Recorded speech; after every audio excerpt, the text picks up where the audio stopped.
Bonjour, je suis Christian Dionne et bienvenue au podcast agricole du Québec. Aujourd'hui, c'était l'AGA, c'est-à-dire l'Assemblée générale annuelle du syndicat des producteurs et productrices de grains du centre du Québec. Puis ça m'a donné envie de vous parler un petit peu de l'UPA. Comment ça fonctionne? On va vous expliquer ça brièvement. Donc tout d'abord, ça a commencé en 1924, qui s'appelait à ce moment-là l'UCC, l'Union catholique des cultivateurs. L'organisation a changé de nom en 1972 suite à l'adoption de la loi sur les producteurs agricoles. Donc, l'Union catholique des cultivateurs est devenue l'Union des producteurs agricoles. On s'entend qu'en 1972, les fermes sont détenues par des hommes essentiellement. Il y a présentement des discussions pour changer le nom puis pour inclure les femmes. Ça pourrait s'appeler soit l'Union des producteurs et productrices agricoles du Québec, ou encore, je détesterais peut-être pas ce nom-là, l'Union des productions agricoles. Bon, ce dernier ne fait référence à aucun genre, puis aussi aucune modification de logo, ou de papier à lettres, enveloppe, etc. est nécessaire. L'UPA est un syndicat qui est basé sur la formule RAND. L'UPA est aussi une confédération. Selon Wikipédia, une confédération désigne une organisation nationale ayant vocation de représenter l'ensemble des salariés. Bon, sauf qu'ici, il n'est pas question de salariés, mais plutôt d'entreprises. Avec un minimum de 3 syndicats, tu formes une fédération. Avec un minimum de 3 fédérations, tu formes une confédération. L'adhésion est obligatoire quand tu as un revenu minimum de 5 000 $ brut de biens agricoles. Parlons un peu plus de l'organigramme. Je vais me référer à ma région de centre du Québec pour vous expliquer le tout. À la base, on a les syndicats de base. Le territoire du syndicat de base est exactement celle d'une MRC, municipalité régionale de comté. Moi, je suis membre de mon syndicat de base, qui est Nicolet-Yamaska. Qui siège là-dessus? C'est à peu près 1 à 2 représentants par municipalité. Le nombre de délégués est déterminé en fonction du nombre de fermes. Ensuite, il y a un représentant aussi par spécialité. À ce nombre-là, on ajoute le président et les 2 vice-présidents. Au centre du Québec, on a 7 MRC. Donc, on a notre minimum de 3 syndicats pour former la fédération. La fédération de l'UPA du centre du Québec, son siège social est à Nicolette. Sur le conseil d'administration régionaux, siègent habituellement les présidents de tous les syndicats agricoles de la région. Donc, tous les présidents des syndicats de base et aussi des syndicats spécialisés. C'est quoi ça, un syndicat spécialisé? Bon, on parle ici des producteurs de lait, producteurs de grains, producteurs de porc, producteurs d'œufs, toutes les spécialités. Puis on ajoute aussi le syndicat des agricultrices et des syndicats de relève agricole. Quand je disais que ça prenait un minimum de 3 syndicats pour former une fédération, mais c'est la même chose pour les spécialités. Dans mon cas, je vais me référer un peu plus aux producteurs de grains, parce que je suis producteur de grains, première des choses. Mais l'exemple est la même pour toutes les autres spécialités. On a ici, dans ma région, le syndicat des producteurs et productrices de grains du centre du Québec.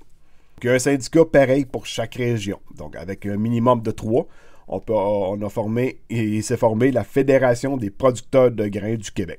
Ben, en fait, c'est rendu les producteurs de grains du Québec, tout simplement. Avant, c'était la Fédération des producteurs de culture commerciale du Québec. Au fil des années, il y a eu beaucoup de changements de nom.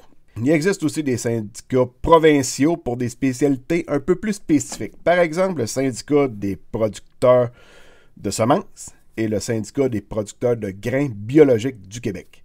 Cette fédération-là, son siège social est à Longueuil. À Longueuil, avec l'Union des fédérations régionales, mettons celle du centre du Québec, Montérégie, Chaudière-Appalaches, nommez toutes les régions, plus les spécialités, ensemble, ça forme la Confédération de l'UPA. Le siège social, à Longueuil, on l'appelle la Maison de l'UPA. Bon, son adresse, tout le monde la connaît, c'est au 555 boulevard Roland-Terrien. Les CA au niveau provincial se passent pratiquement toutes là. Puis dans mon cas, je vais vous expliquer un peu mon expérience au travers de l'organisation, le cheminement que j'ai fait un peu partout là-dedans. Comme la plupart des jeunes, j'ai commencé avec les groupes de relève agricole. Au début, c'est pas pire. Je trouvais ça le fun. On rencontrait d'autres jeunes passionnés d'agriculture. J'ai monté tranquillement les échelons. Un jour, j'avais été à l'AGA du syndicat de la relève agricole du centre du Québec. Faut dire qu'aussi à l'époque, je connaissais pas grand-chose à l'organisation, là, pour pas dire rien, là.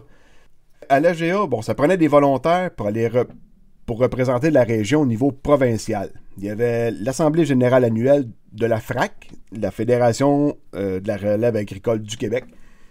Le président de mon association régionale, qui était l'ARAN, il y a pas mal d'acronymes là-dedans, là.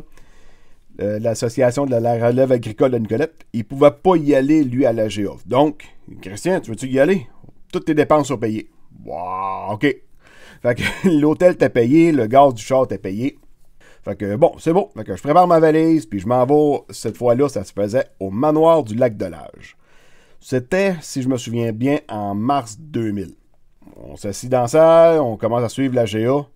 J'étais perdu. Mais perdu, raide. Ça ressemblait à rien aux petites réunions qu'on faisait à l'ARAN, là. C'était complètement autre chose. Complètement. Je savais même pas c'était quoi une résolution à ce moment-là. Et lors de cette réunion-là, il est venu le temps où il fallait nommer des délégués pour aller siéger à la FRAC. Donc, celui qui avait ce job-là au centre du Québec, ça ne tentait plus d'y aller. Puis j'étais comme le seul autre de la région qui était là pour représenter la région. Donc, je me suis retrouvé avec ce job-là. J'ai fait ça 1 an. J'ai appris beaucoup. Fait que faut avoir pas mal de disponibilité, là. Aller à Longueuil une couple de fois dans l'année. Puis ça arrive que les conseils d'administration sont pas tout le temps durant les périodes mortes de l'année aussi. Fait que suite à ça, je me suis retrouvé aussi président de l'association de la relève de Nicolette, de la relève agricole de Nicolette, et aussi du syndicat régional de la relève agricole du centre du Québec. En 2003, ce fut l'année où j'ai acheté ma ferme. Donc, à l'hiver 2003-2004, j'ai assisté à l'AGA, qui s'appelait dans ce temps-là le syndicat des producteurs de culture commerciale du centre du Québec, qui est devenu producteur-productrice de grains.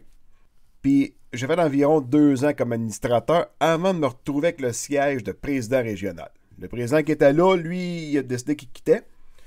Donc, tout le monde s'est regardé, tout le monde s'est retourné, ils m'ont tout regardé. Hey, Christian, tu vas faire ça? Ah, ouais. Fait que j'ai pris un job, mais vraiment à reculons. Ça me le disait pas bien. Sauf que là, tu te retrouves dans les ligues majeures. Là, c'est plusieurs réunions à Longueuil, des conseils d'administration, mais pas juste ça. À un moment donné, c'est les comités. Puis moi, on m'avait confié, 2 comités. Le comité communication, vie syndicale, puis on s'occupait aussi de la revue Grain. Puis le comité aussi des coûts de production des assurances agricoles. J'ai appris beaucoup, par exemple. À la fin de mon mandat de 2 ans, après ça a été un gros bye-bye. J'ai pu jamais rembarquer là-dedans. Ça me disait pas. L'expression « un chien dans un jeu de quilles » m'allait comme un gant dans les rouages de l'UPA. Bon, il y en a beaucoup qui aiment ça, mais il y en a d'autres qui aiment pas ça pantoute. C'est correct de même, là. Mais moi, en tout cas, j'étais pas à ma place, mais pas pantoute. La seule réunion à cette heure que je vais assister, c'est celle de mon syndicat régional des producteurs et productrices de grains. Je participe. J'y vais, je vais poser mes questions. Je suis pas sur aucun comité. Je refuse tout le temps les demandes. Quand je suis nominé, je refuse tout le temps. Ça me le dit plus pantoute. Puis à chaque fois que j'allais à une réunion, mon père, il me disait tout le temps aussi, tu sais, pendant que tu t'occupes des autres, il n'y a personne qui s'occupe de ta ferme. C'était pas mal vrai aussi. Comme je le disais plus tôt, c'était l'AGA du syndicat des producteurs et productrices de grains du centre du Québec. Bon, les circonstances sanitaires obligent, le tout s'est déroulé sur l'application Zoom. Avec la moyenne d'âge assez élevée des participants à la réunion, il y en a encore qui ont pas mal du mal avec la nouvelle technologie. Comme un geste bien simple. Juste fermer son micro quand t'as pas la parole. Ça n'a pas été compris par tout le monde. On entendait des fois un chien aboyer, ou le plus drôle, un téléphone sonne, puis la personne a répondu au téléphone, tout ça avec son micro sur Zoom qui est encore ouvert. Bon, étant donné que c'est beaucoup moins évident de débattre sur Zoom qu'en personne, le nombre de résolutions a été restreint à juste 2.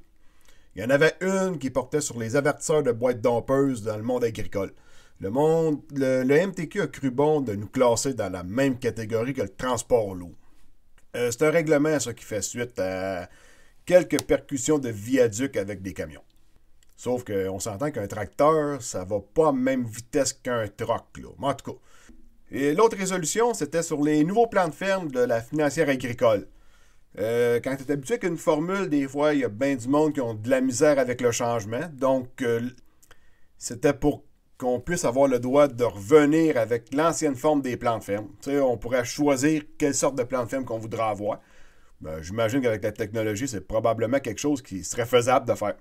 Ce que j'ai trouvé de bien aussi avec l'application Zoom, c'est qu'on peut voter.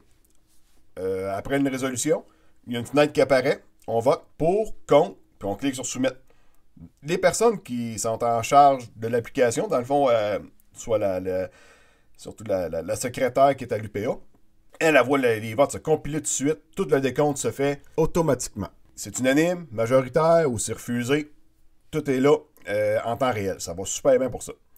Pour les années futures, j'haïrais pas ça que les AGA soient disponibles autant à personnes que sur le web simultanément. Ça pourrait rejoindre probablement plus de personnes. C'est pas tout le monde qui va avoir le goût de se retrouver dans une salle avec d'autres mondes à court terme. Là. C'est pas parce que un moment donné, le gouvernement va dire OK, c'est correct, il n'y a plus de virus, il y a probablement encore du monde qui vont être craintifs encore. Puis avec les technologies qui avancent assez vite ces années-ci, ben je suis pas mal convaincu que ça va être réalisable et à faible coût surtout. Pour ma part, j'ai souvent utilisé ces applications de communication comme Zoom, Teams ou Google Meet par exemple. Présentement, avec plusieurs producteurs, on est en train de partir une CUMA, une coopérative d'utilisation de matériel agricole. Mais ça sera le sujet d'un autre podcast. Sur ce, je vous remercie beaucoup d'être à l'écoute des podcasts agricoles du Québec et je vous dis à très bientôt.